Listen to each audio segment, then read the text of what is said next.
OpenAI is basically launching this thing they call Shipmas. They've also called it 12 Days of OpenAI as a Christmas and holiday reference. Basically, this is an ambitious 12-day holiday campaign featuring daily, at least on weekdays, product releases, demonstrations, and new features from OpenAI. And before you think this is kind of some marketing gimmick, like we've gone through 3 days so far, including today. And these are pretty significant updates so far. So we're going to go through kind of what's happened on the past 3 days. Obviously, there's going to be one update per day moving forward until we're done. We'll cover those on future episodes. But we're going to walk through these 3 days. I'm going to get your thoughts on all these, Paul, because there's a lot to talk about. So on day one, this campaign kicked off with two big announcements. So first up, OpenAI said they are doing the full release of their reasoning model, O1, and this is coming out for everyone in ChatGPT Plus and Pro. And if you have never heard of ChatGPT Pro, it's because that was the second announcement. ChatGPT Pro is a new premium subscription tier. So first up, the full O1 model. This represents a big improvement over the preview version. If you didn't know, the O1 we were using before was just a preview, and that was available to ChatGPT Plus and Team users. And according to OpenAI researcher Max Schwartzer, the new version makes 34% fewer major mistakes and processes information 50% faster than the previous model. The model is multimodal, meaning it can process both images and text together, and it's been refined based on user feedback from all this work everyone did with the preview model. So alongside O1, we also got what I referenced just a moment ago, ChatGPT Pro. This is a new subscription tier priced at $200 per month, and it offers unlimited access to the new O1 model, O1 Mini, GPT-4o, and advanced voice mode. So if you're hitting any type of usage limit in your ChatGPT Plus or Team account, ChatGPT Pro might be the license for you.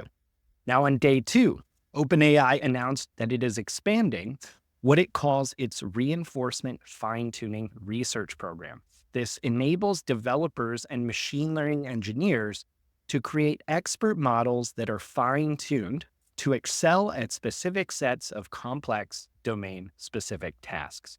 We talked many different times about the importance and the opportunity to create models for specific domains. This is basically OpenAI giving you a better, easier way to do that. Now, today, the day we are recording, Monday, December 9th. Which we delayed recording, by the way, for 5 hours for this. We did, since we are on Eastern time for the most part, and OpenAI is on Pacific time. We delayed things so that we could hear today's announcement and bring it to you in this episode. So just a few hours before we recorded, OpenAI for day 3 finally formally released Sora, their video generation model. So Sam Altman and a couple team members demoed Sora, which is getting launched and rolled out in the US and most countries internationally by the time you will listen to this podcast. And they showed off that Sora can generate 5 to 20-second videos from a text prompt, or even if you upload an image. And it can create multiple variations at once. It can create them in different aspect ratios and resolutions from 480p to 1080p. Now, during the demo, they showed off some other interesting features. These included things like an explore feed. So once you log into Sora, you'll see examples of other videos that users have created. It'll also tell you like how those videos were created. There's a new tool called Storyboard to direct your videos, basically by describing each scene and placing it in the video's timeline. It's really cool. You can essentially direct second by second how the video works. There's also some features like Remix, which lets you change the video just by describing the changes you want to see, and something called Recut, which allows you to basically add or extend footage that is anywhere in the video. Now, Sora is actually available as its own standalone site at Sora, Sora.com. Now, this site has been a little buggy all day for me, but the way it's supposed to work is if you have a ChatGPT Plus or a Pro account, you go to Sora.com, you'll be prompted to log in, and then you can use it at no extra charge. If you don't have one of those, I believe you'll have to sign up. But again, both these functions were essentially I can't get broken. in now. If Yeah. you can't get in right now. No. Yeah. I So, did the login part, and then it said signups are temporarily unavailable. So yep. it's like, yeah, it's getting crushed. So it's getting crushed with heavy traffic. So hopefully you can access it when you hear this or sometime this week. ChatGPT Plus accounts will right now get 50 generations of videos per month. Now, if you have the Pro account, you'll get what they call unlimited, quote unquote, slow generations. It'll take more time to do, and you'll get 500 faster generations per month. So, Paul, we're going to take these kind of one at a time. First up, full release of O1 certainly sounds like O1 is exhibiting some very powerful reasoning abilities. Can you give us kind of your initial thoughts on this model? So I would go back to episode 113 on September 4th. We talked about Strawberry. So that was the internal code name for the O1 model, was Strawberry.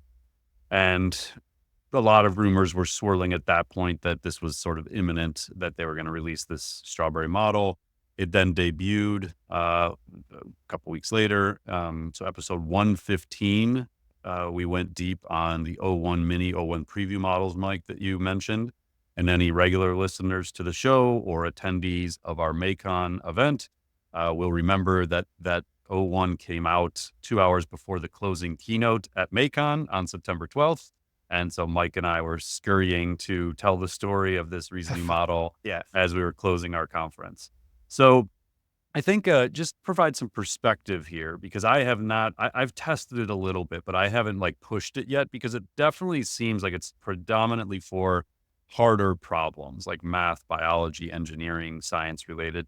Um, but in the context of why this is relevant for OpenAI and the pursuit of intelligence, if you'll remember, they have these 5 levels internally. So level 1 AI is chatbots, which is what we got with the first iteration of ChatGPT back in 2022.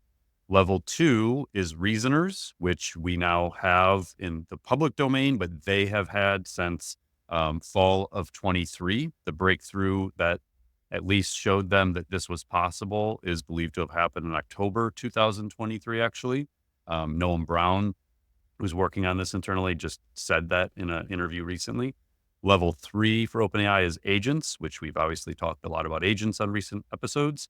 Level 4 is innovators, and level 5 is organizations, like autonomous organizations.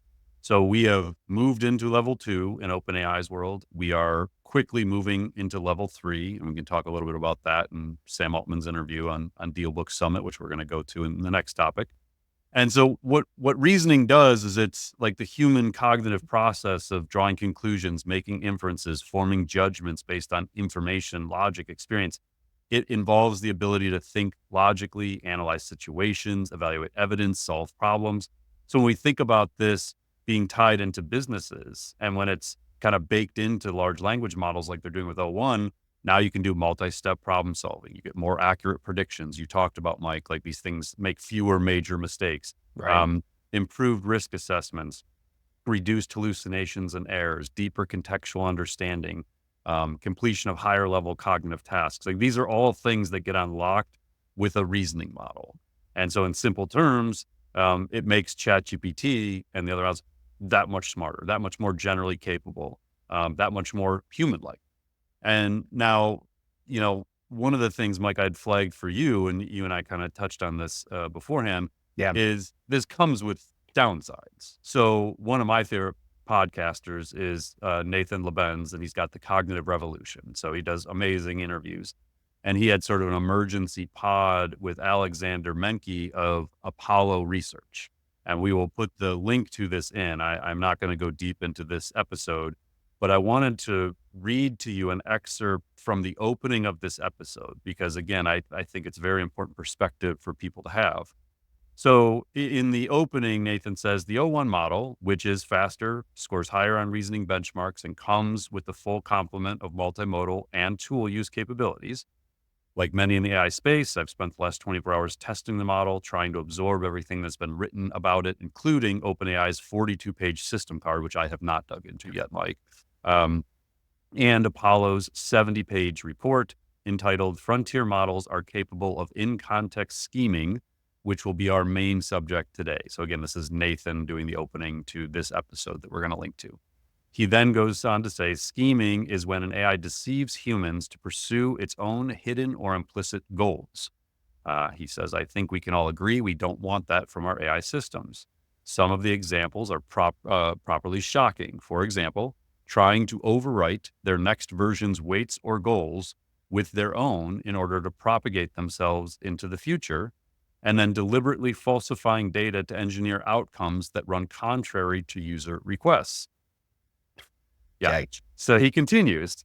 Some have tried to downplay these findings, arguing that scenarios that Apollo created are contrived and not representative of real usage. He said, while tests Apollo ran are designed to elicit scheming behavior, they are not conceptually far-fetched. The core observation is that when AI's goals conflict with human goals, weird shit starts to happen. This is a legitimately huge problem, he continues. Obviously scary to people outside of the field. We in the field shouldn't allow ourselves to get comfortable with it. I'm gonna read a little bit more because I think he gives the size of the problem and why this open source movement that we're seeing an acceleration of could create some serious problems. So he says when OpenAI goes live via their API, which it will, with the O1 model goes live by the API. Over 1 million active developers building on OpenAI's platform will be able to place goals in system messages exactly as Apollo did in their research. It seems to me a virtual certainty that O1 will find itself in situations where there is fundamental tension between the standards set for it by OpenAI in the model spec and the goals the developers give it in the system message. Apollo found scheming behavior in roughly 1 to 10% of cases across most of the conditions they tried. Even if it's 1,000 times rarer in the wild, and even if OpenAI deploys the 92% accurate deception monitoring system they describe in their system card, with hundreds of millions of daily uses across millions of apps, we should expect O1 to be actively scheming with hundreds or thousands of users daily. And then he just goes on to talk about like, if we're really at this point where we have now put a model into the world that we know schemes, that we know tries to overrule the inputs from its human creators and users in ways that are meant to deceive the human, and we know it will happen with high probability, and we think we're only 1 to 3 years from much, much more intelligent systems, shouldn't we be doing more for safety and security? It's kind of like the whole point of this. So I haven't had a chance to listen to this whole episode yet. I will be listening to it this week. And I would say anyone who's sort of like intrigued by this or terrified of this, it's probably a good one to read. And so it does go back, Mike, like, you'll recall in fall 2023 when Sam Altman was ousted as CEO and we had the whole episode on this and with the talk of the business world and the AI world, certainly for about 4 weeks, the whole thing was, what did Ilya Sutskever see? Because Ilya was the one that led to the ousting. He had a board seat and he pushed for them to oust Sam. And the timelines, while we still don't have 100% confirmation, it's exactly what happened. Noam Brown said, we realized in October 2023, this was going to scale, that this reasoning approach was going to work. That is when Ilya went to the board and alerted them there might be problems. And then Ilya eventually leaves and creates Safe Superintelligence, his own AI company. So it sure does seem that the whole theory all along that Ilya saw the reasoning model coming to life and became fearful that they were putting something out into the world that the world wasn't ready for yet. It definitely aligns that that's a very distinct possibility, at least played a role in what happened back then. So crazy stuff, cool stuff. Like, it's going to be fascinating. But it also comes with its downsides. It sounds like we're getting into a real territory of almost just unanticipated or unintended consequences as these models learn more than just kind of, I think you had maybe mentioned in here, just more than raw intelligence. It's having these effects that not anyone or everyone can anticipate. And this is all coming from isn't any kind of conspiracy theory. This is coming from OpenAI's own efforts that they're Absolutely. releasing to keep this model safe. Yeah, no doubt. And so like, to I guess continue on from how you sort of set it up too, this pro license then. It's Yeah. like part of me wants to pay the 200 a month just to see what this is, like to Yeah. see what this thing is fully capable of. I'm not sure like what we would use it for. So I had reached out to Mike actually over the weekend. I was like, "Hey man, we should run a hackathon ourselves and like push on this model and see what's possible." Um, and not only for the positive uses, but these unintended consequences. Like, what are the dangers of this thing? Yeah. And so Mike and I are actually running internal hackathon on Tuesday, so the day this episode drops, and we'll summarize for people because I'm trying to figure out like, should we be paying the 200 a month? Is there the value in it for us? Is beyond just our research and understanding? But I went into ChatGPT itself and I was like, hey, what should we be using the O1 reasoning model for from a business and marketing perspective? And it started presenting some interesting ideas like Mm. campaign strategy, audience persona, performance analysis and insights, content calendar creation, competitive analysis. I was like, these are kind of interesting. So Mike and I are going to kind of talk about these ideas tomorrow and maybe start building some stuff and report back. Like right now, though, I would say most users, your $20 or $30 a month plan is all you need. The $200 a month plan, before you told me that Sora is included in the $200 a month plan, like that might change my perspective on the $200 a month plan, actually. All right, so let's talk about day two's announcement. And can you maybe break down for us, like, why is reinforcement fine tuning such a big deal?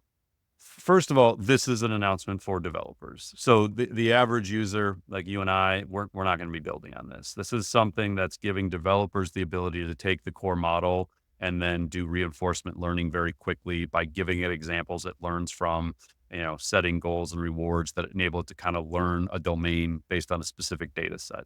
So if you wanted to use this reinforcement fine tuning, this is something you're likely going to be teaming up with a developer, the internal IT team, something like that.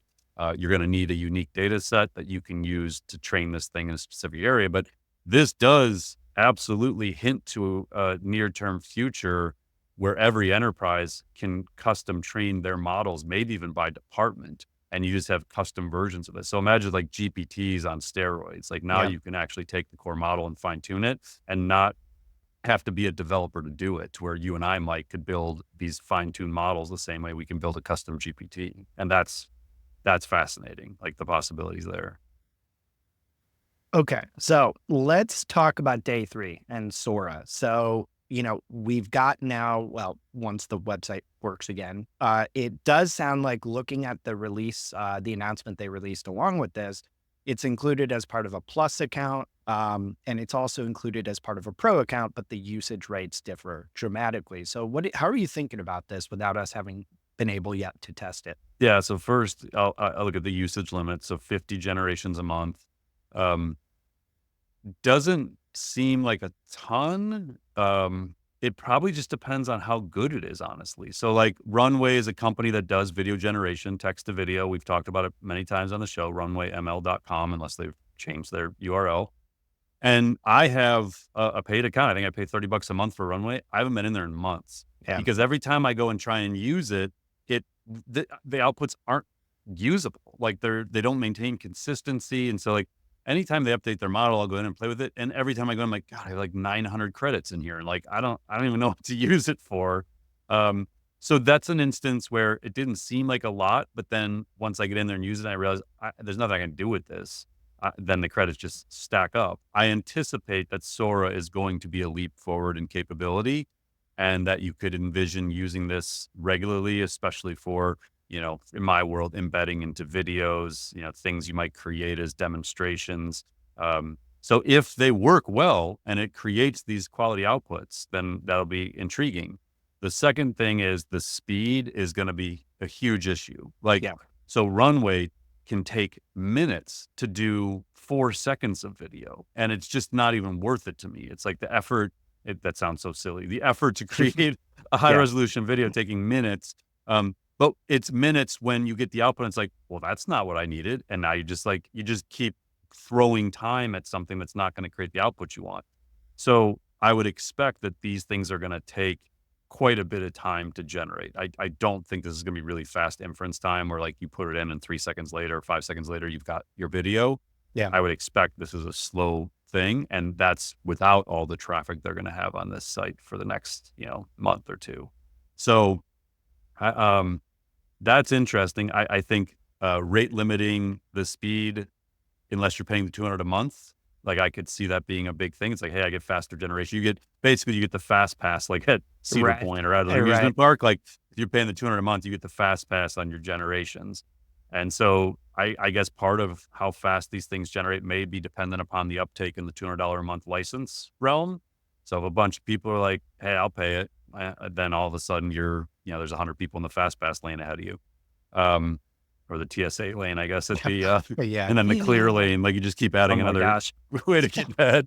Um, so I don't know, man. Like the demos were always super impressive on this, but with video generation, as we've talked about on the show before, it's really hard to maintain character consistency, frame consistency. Um, but I did see someone over the weekend tweet this idea that like in a film, the average scene is like 3 to 5 seconds. Mhm. So, this idea that this could be very disruptive to the ad industry, to the movie industry, from a brand perspective for content creation, videos, things like that. When you think about it in that context, like it can do 20 seconds, but what if it's really, really good at 5 seconds? Right. And that's enough because then you can just stitch together frame by frame by frame and you can all of a sudden start building some really incredible things. So I expect adoption to this to be massive if it Yeah. works really well.